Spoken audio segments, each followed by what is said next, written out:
don't think this was a good material to wear on this show. Holy moly. I know. Here we go.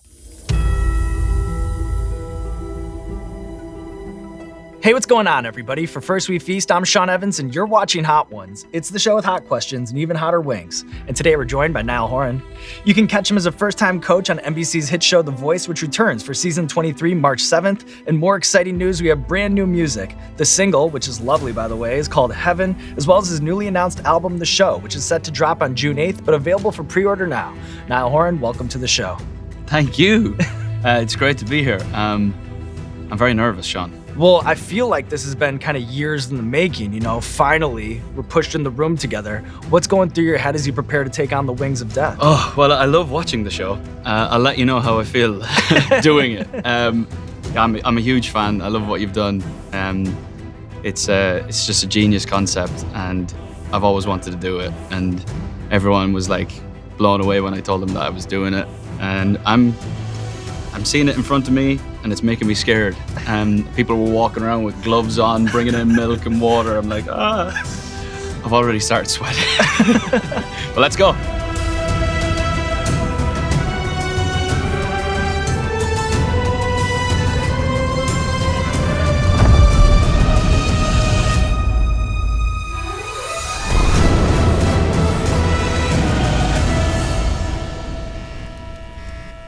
Okay, right, here we go.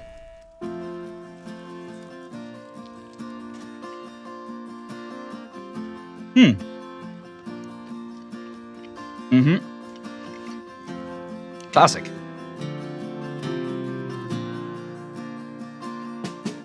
You're teasing me. So as you mentioned in your intro, it's your first time releasing new solo music in nearly 3 years, announcing the name for your third album, The Show, and then just days ago, dropping a music video for the lead single, Heaven. I'm always curious how an artist decides on a lead single, especially after a prolonged hiatus. Like, what was it about Heaven that screamed to you that this is the song that fans should hear first? I think it's one of those songs that the concept sums up what you're going to hear from the record. It's a life, big thought song. And it also gives like everything sonically, production wise, everything is kind of all in heaven. So it's a good tee up for what you're going to get from the rest of the record. It's a good sing along. When we wrote the song, we were having a great time. Anyone I've played it to since kind of sings along with the melody. And so it's just kind of everyone agreed that this should be the first single.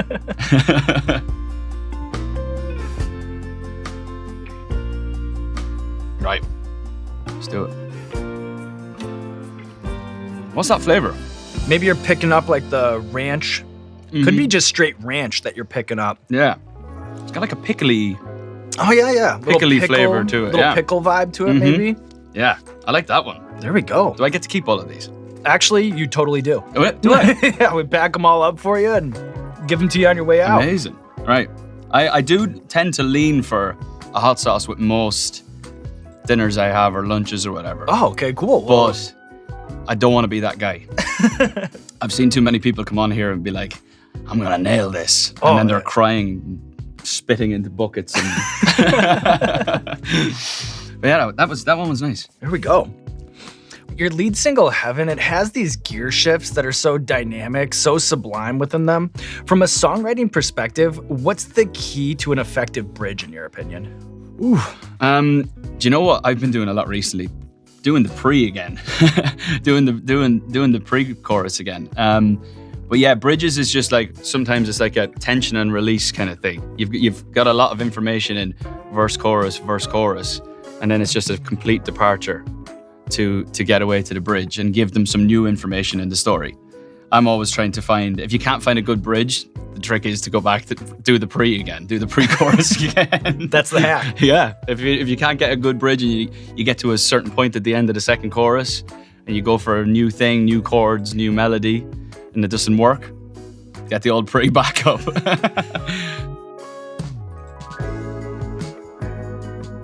Yeah, he looks dangerous, this guy. Yeah, for sure. All right, here we go. Here we go.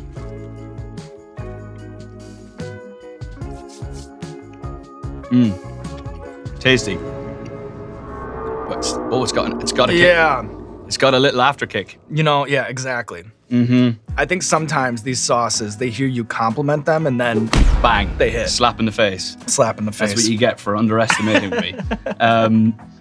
Wow. Okay. Now it's starting to heat up. I get what you mean. Okay. I'm still okay. I can But see it. number 3, the fact that it's hit me at number 3. Me too, though, if it makes you feel any better, Yeah. all right? We're in the same boat here. We're in the same boat. So your new role as a coach on NBC's The Voice is a true full circle moment, going from the audition stage where your career began to now your role of coach and mentor from your spinning chair throne. You strike me as a really nice guy. How do you navigate the role that rejection plays in a music competition show like The Voice? Yeah, I'll be honest, but that's the part I've struggled with. Because I know what it's like to be 16 and stood on a stage and looking at some famous dude that's got your future in his hands. The easy part is pressing the red button, spinning the chair, saying how you like someone. But when the chair turns around and you're not with them, how do you give them that rejection feedback? And that's where I've struggled with it. But it's full circle stuff, and it's gotta say I really enjoyed it. Apart from the rejection, I really enjoyed it. How would Niall, the coach of today, judge his own 2010 audition? I wouldn't have turned. Not for that guy. I was right place, right time. No, I don't think I would have turned for myself. Put it that way. I turned for me now. I've learned a lot. I've been around the block a couple of times, which is a lot can be said for someone that's 29. But yeah, I'd turn now. I wouldn't have turned then. That's the truth.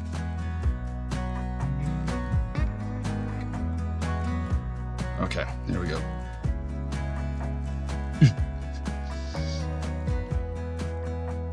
And I think it almost goes down a shift, you know? We're going down a gear here. Mm-hmm. Don't speak too soon, though. Don't speak too soon. We're going back to the pre-chorus. You know, with this one. Exactly. No bridge just yet. Yeah. Don't need that complete departure until the bomb. It looks so scary, the bomb. Don't psych yourself out yet. Don't psych yourself out yet. Well, I'm good. I'm good so far. I've made it to 4. And I haven't puked or anything. Yeah, so they can't take that away from you now. You can't take that away from you. How did it go? Well, I got past 4 without snots running down my face. So they can't take that away from you, right? So while music is your first love, I know that you have a passion for golf that began as a kid in childhood, staying up late so that you could watch the Masters from Ireland. And then here you are all these years later playing some of the best golf courses in the world with a single-digit handicap. When you think back on all the pro-ams and celebrity tournaments you've played, to date, what has been your crowning golf achievement? Wow, that's a good question. I played Riviera in the Genesis Open with my good friend Justin Rose about 5 years ago. And I wasn't very good at the time. But somehow I made 5 real life birdies on the back 9, which is I've never done ever since, and I probably never do again, to make 5 birdies in 9 holes. But I don't know where it came from. And we ended up winning the Pro-Am. So it was that was a good golfing achievement. Do you have a go-to swing thought? I've about 5 or 6. Tempo is my number 1. Tempo? Yeah, like keep it slow. I always hear, like my friend Justin always says that, pretend you're like winding up a jack in the box. Slow back, quick through. Kinetic energy, apparently. And then do you have a 19th hole tradition? About 6 pints of Guinness. There we go. Yeah. That's the way to do it. That'll do it. That's the way to do it. 6 pints of Guinness and an Uber home. Leave the car in the parking lot, guys. All right, good advice. Are you ready to move on here to the halfway point? You're doing great, by the way. Here we go. So this next one is the Brooklyn Deli ghost pepper sauce. Brooklyn Deli. Oh, I've seen this one before.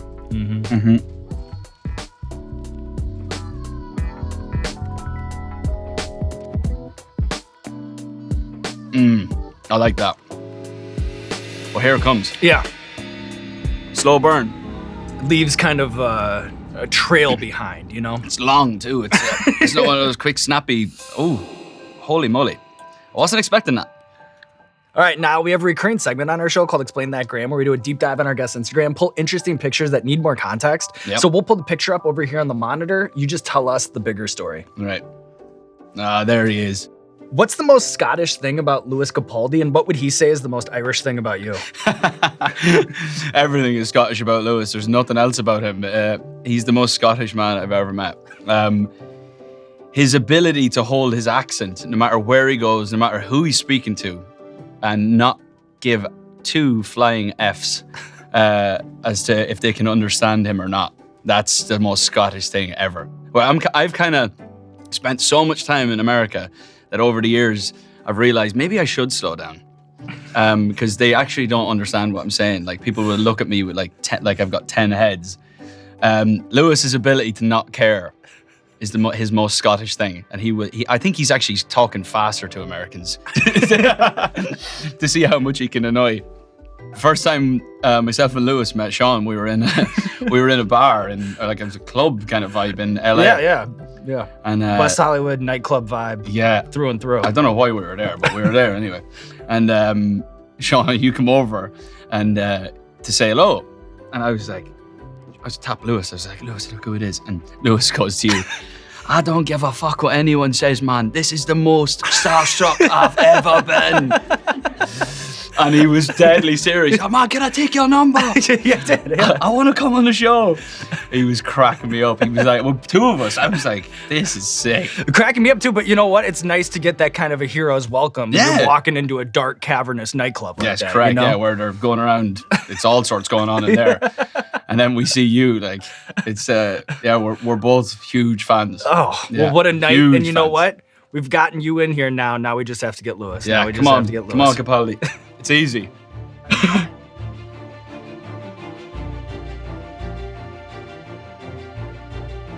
right, here we go.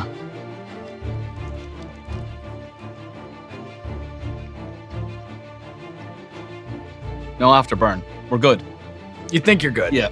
Oh, do I think I'm good? Hopefully we're good. Hopefully we're good. Do I think I'm good, or are you telling me that should be expecting something? You know, sometimes this one hits a little bit later. I was nervous coming in here, and I should still be nervous, but I don't want to be that guy that, like, I want to see myself perspirate and like snot's rolling everywhere. Yeah, it's better TV.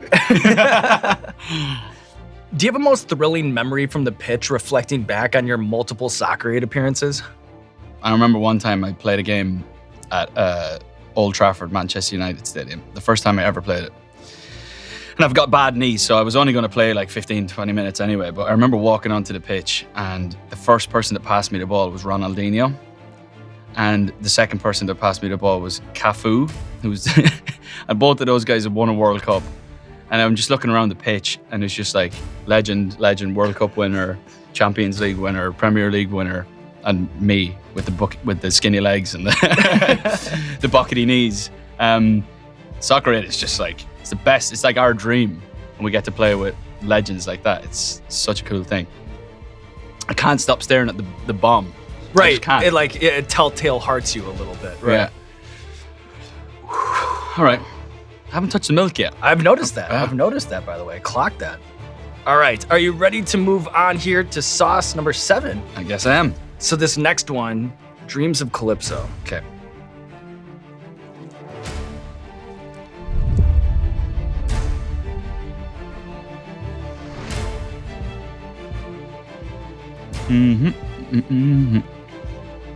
Oh, here we go. It's kicking in. Yep. Feeling my way around here.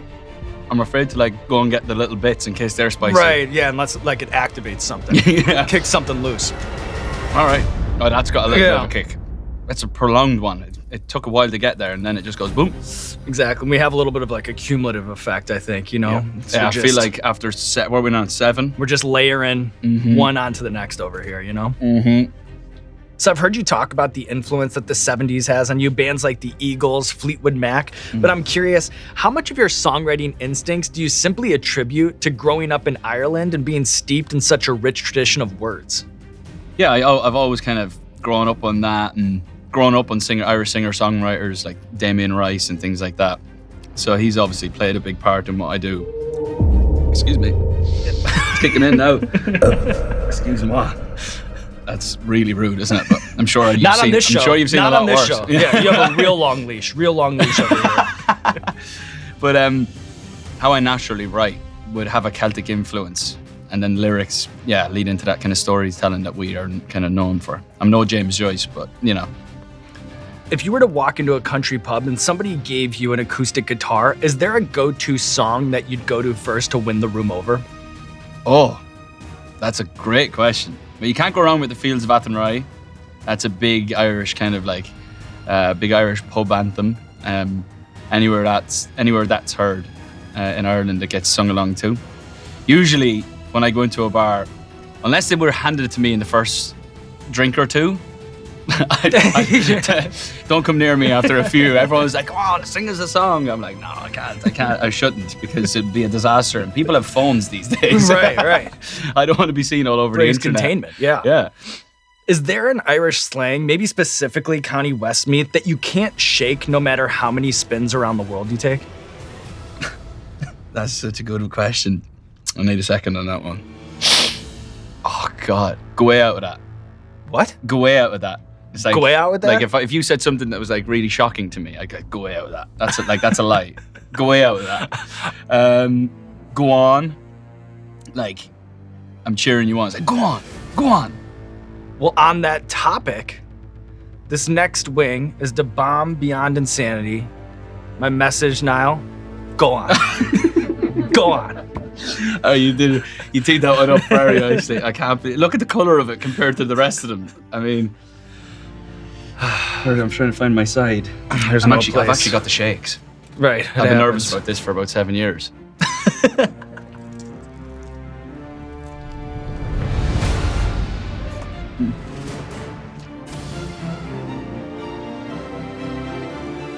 Uh-oh. I know. Here it comes. And this is just Here's the perspiration that Brian Cranston was talking about. nothing can prepare you for it. And that you were talking about, you know? You're like, I want this to kick in. Let's get it going. That good TV you were asking for. But like, it was just in the mouth before, now it's Everywhere, yeah. Yeah, I don't think this was a good material to wear on this show. Holy moly. I know. Here we go. I know. I'm going in too. Sean. Niall. This is a dangerous society, this. I want to see myself perspirate and like snot's rolling everywhere. Yeah, it's better TV. Wow. I know. Please tell me it's downhill from here, please. So it'll probably continue to grow on us just a little bit, Really? right? Once this kind of mushroom cloud of the bomb clears, on the other side of it, it's all downhill. It's all downhill. But the next, I don't know, 45 seconds to a minute and a half, we're in the storm. We're in the storm, Niall. Careful. Yeah, there you go. I nearly made the mistake. There, almost. So when we had your One Direction bandmate Liam Payne on the show, he told this story about how he playfully trashed your car, then took a picture of it, and then posted it to the internet, but never blurred out the license plate. What do you remember about the fallout of having your car tracked by fans for a time? I remember just going, why did you do that? It was outside the studio. I was in recording a vocal. Holy moly. Sean. I know. No comment, Your Honor. It's gonna be shaking, that one. It was outside the studio. I was inside doing a vocal, and I came back out, and him and Louis had like put garden chairs all over the car. There was like mops, buckets, about 10 rolls of toilet roll. And he just took a picture and put it on the internet, and there was my license plate all over the internet. No, even a fear of blurring it out. I really get it now, folks. This is not as easy as it looks. I've always, you know those people. It's like, I'm like it. I've seen it before. I've watched the show 1,000 times. There is an element of, oh, that's spicy, but also, is it? Right. Are they acting? Are they doing it? Right. It's natural, right? When you're watching the show, you're like, oh, well, how would I handle that? Yeah, I could wear, yeah. And then you end up in the seat, different story. It's just that it's the edges of my lips and the tip of my tongue are just on fire now for the rest of the day, I hope. I hope not.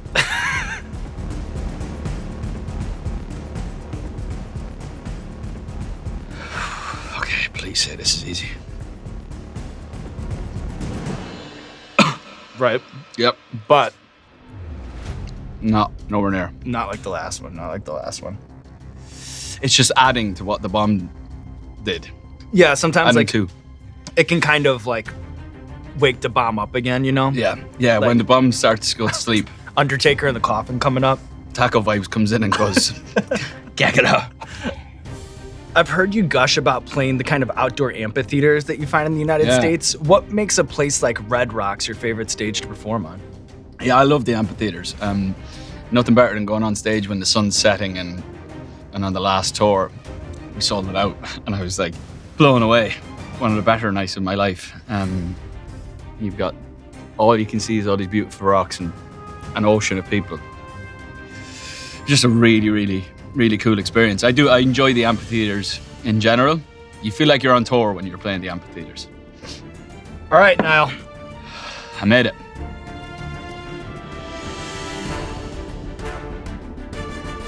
I need to do it with two hands in case I there you go. Get a bit aggressive. Slow hands. Well done, Sean.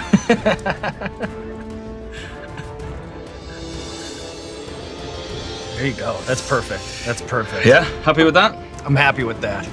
I can't believe it. I can't believe we're at number 10. I never thought it was. Right.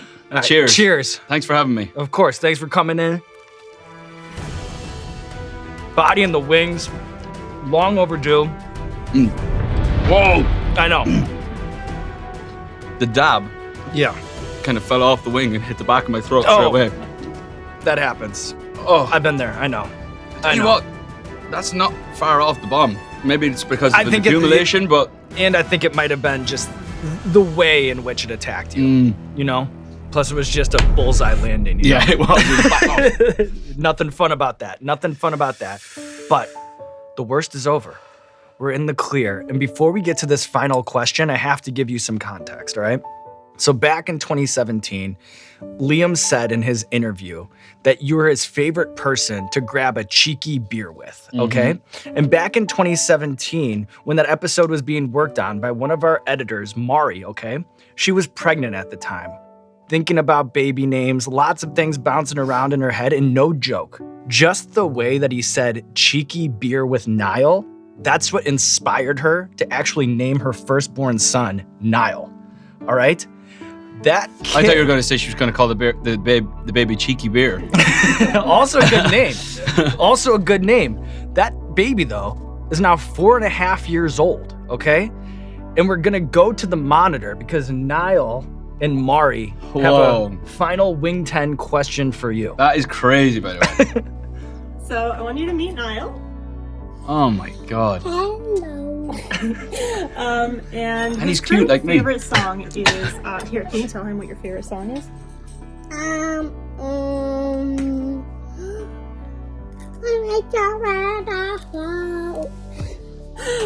Yeah, his favorite song is "What Makes You Beautiful." And That's while amazing. I do love that song, we've heard it quite a few times now. So I was just wondering if you can recommend another song for a mom in a car that would be played many times over and over again for a 5-year-old. Okay. Love you. Bye. Niall needs a new Niall song. I can't believe that. That's amazing. I knew that Niall became a popular name at one point, but I didn't see the way that it coalesced with Hot Ones to actually, you know, That's in real amazing. life. Yeah. Okay, great question. He likes What Makes You Beautiful. Heaven by Niall Horan. You can stream it now. You heard that, Niall. Go check it out. You grab your mom's credit card, get that on iTunes, and look at you. Yeah, I caught that right now. Yeah, go again. Do that again. All right, you know what? I gotta nail the dismount. And look at you, Niall Horan, taking on the wings of death, living to tell the tale. Now there's nothing left to do but roll out the red carpet for you. This camera, this camera, this camera, let the people know what you have going on in your life. Thank you for watching. I've got my new song, Heaven, that's out right now. I've got my album called The Show. It's coming out June 9th. And I hope you enjoy it. I'll see you somewhere soon. You did it. I did it. I can't believe I did it. Holy crap. Oh, literally this. Where are we going? Just...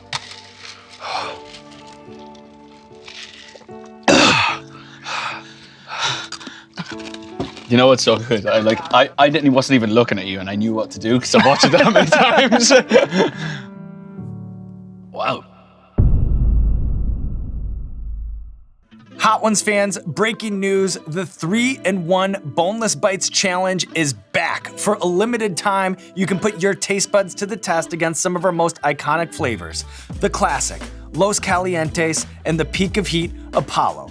But don't fret, Hot Ones fans, even when the 3-in-1 challenge leaves the freezer aisle, you can still pick up your favorite flavor of Hot Ones Boneless Bites. Visit HotOnesChallenge.com for more information on products and to find a store near you, because it's time to bring the heat home.